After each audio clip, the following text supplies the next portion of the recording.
Hey guys, Jim here, and I'm sorry if this seems a little bit rushed, but I really had to push it to get it out before the Reliant itself.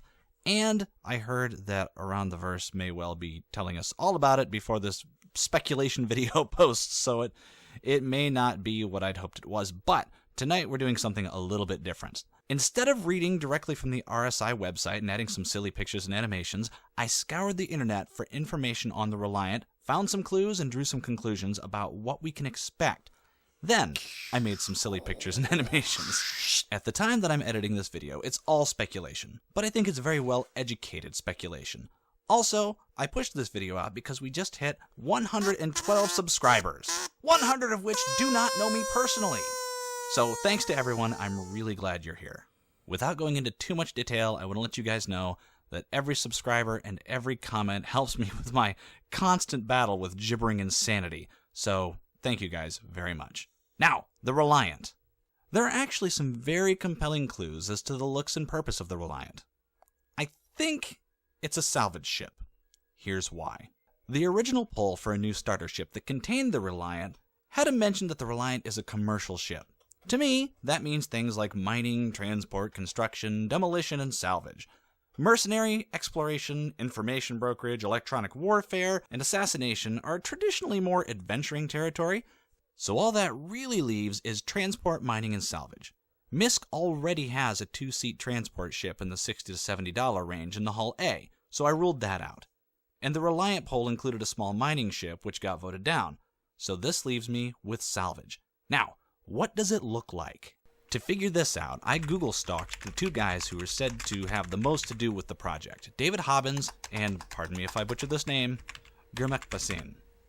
These guys worked on the Vanguard, the Mustang, and the Carrack, so we've already seen a bit of their style. These ships all have animal-like shapes. The Carrack has a distinct body and head, the Vanguard reminds me of maybe a fish or a wasp, and the Mustang is as insectile as it is awesome.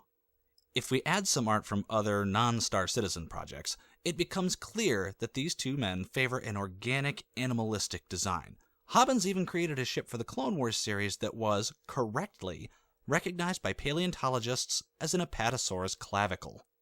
Now, I sincerely doubt that the new ship is going to resemble in any way a giant bone, but the precedent has been set for animal parts being used as spaceships.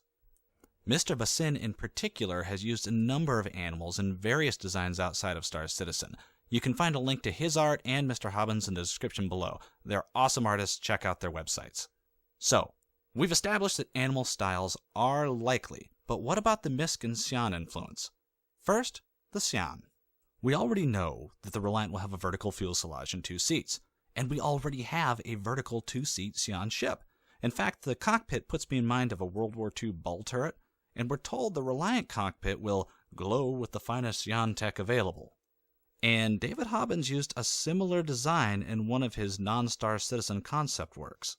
So it's pretty safe to assume we might see a similar seating arrangement here, though I would definitely prefer to see two distinct personal spaces as opposed to one shared cockpit. As for the MISC influence, all MISC ships have one thing in common: a giant head. Time after time, MISC has given us the same familiar design. So, to make it vertical, we'll just turn the thing upright. Now, to make it Xi'an, we'll add two distinct ball cockpits. Somehow this doesn't seem right. Okay, anyway, I said it was a salvage ship. That means storage, but you won't need much. I assume a smaller ship would probably cherry-pick wrecks, possibly ships that had just destroyed itself, for parts. I priced it out, and even at half of retail value, the weapons and shields from a single Vanduul scythe should be enough to buy a brand new Aurora ES.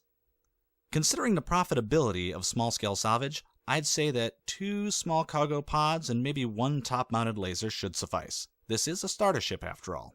Now, as a thank you to all of my subscribers, I give you, in action, the new MISC Reliant.